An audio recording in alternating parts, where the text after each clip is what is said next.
మంత్రి కొండా సురేఖపై వరంగల్ తూర్పు నియోజకవర్గ ప్రజలు మండిపడుతున్నారు. ఓట్లు వేసి గెలిపించిన తమను గాలి కొదిలేసి జూబ్లీహిల్స్ లో ఊరేగుతున్నారని ఆగ్రహం వ్యక్తం చేస్తున్నారు.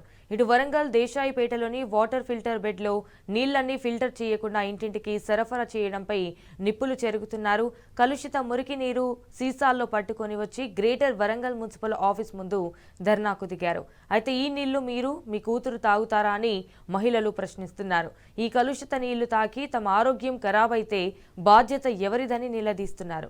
మీకు వాటాల మీద ఉన్న శ్రద్ధ ఓట్లు వేసే ఎమ్మెల్యేని చేసిన తమ మీద లేదా అని కొండా సురేఖను ప్రశ్నిస్తున్నారు. మీకేమో ఫిల్టర్ నీళ్లు, మాకేమో మురికి నీళ్ల అని మహిళలు మండిపడుతున్నారు. మంత్రిగా ఉండి వరంగల్కు మీరు ఒరగబెట్టింది ఏంటని కొండా సురేఖను ప్రజలు నిలదీస్తున్నారు. కనీసం మంచినీళ్లు కూడా ఇవ్వలేరా? ఇవే నీళ్లు మీ ఇంటికి పంపిస్తాం, వాడుకుంటారా అని మండిపడుతున్నారు. పేదల ప్రాణాలను కాపాడే సూపర్ మల్టీ స్పెషాలిటీ హాస్పిటల్ నిర్మాణం ఎందుకు నిలిచిపోయిందో చెప్పాలని ప్రశ్నిస్తున్నారు. అయితే వరంగల్ బస్టాండ్ నిర్మాణం ఎందుకు ఆగిపోయిందో చెప్పాలని నిలదీస్తున్నారు. కొండా సురేఖ మంత్రి అయినప్పటి నుండి ఓరుగల్లు ఔన్నత్వాన్ని దెబ్బతీస్తూనే ఉన్నారని, ఓరుగల్లు ప్రజల పరువును మంట కలుపుతూనే ఉన్నారని ఆగ్రహం వ్యక్తం చేస్తున్నారు. గెలిపించిన ప్రజలు ఇక్కడ ఇబ్బందులు పడుతుంటే గెలిచిన మంత్రి మాత్రం జూబ్లీహిల్స్ లో ఊరేగుతున్నారని మండిపడుతున్నారు.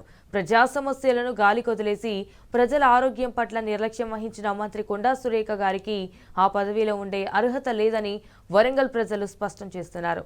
అయితే సురేఖ వెంటనే మంత్రి పదవికి రాజీనామా చేయాలని డిమాండ్ చేస్తున్నారు.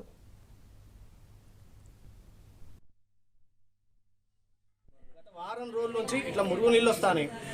ప్రజలు మొత్తము ఆరోగ్యాలు దెబ్బతిని ఇప్పుడు జ్వరాలు వచ్చి వ్యాధులు వచ్చి చిన్నపిల్లల కాడ నుంచి అందరు ఇబ్బందులు పడతారు. కమిషనర్ గారు పట్టించుకుంటలేరు, మేయర్ గారు పట్టించుకుంటలేరు. మా మంత్రి గారు అయితే జూబ్లీహిల్స్ ఎలక్షన్లో బిజీ ఉన్నారు. వాళ్ళకి టెండర్ల మీద ధ్యాస ఉంది తప్ప ప్రజల ఆరోగ్యం మీద లేదు. ఏమన్నా ఉంటే ఇప్పుడు టెండర్ల విషయంలో మీరు అందరూ తెలుసు, టెండర్ విషయంలో టెండర్లు ఇస్తలేరు అది అని చెప్పనేసి గొడవలు పెట్టుకున్నారు. అది వారం రోజులు సినిమా చేసిండ్రు. కానీ పబ్లిక్ ఇప్పుడు వారం రోజుల నుంచి ఇవే నీళ్లు తాగుతుండ్రు. వాళ్ళ ఆరోగ్యం ఏం కావాలి?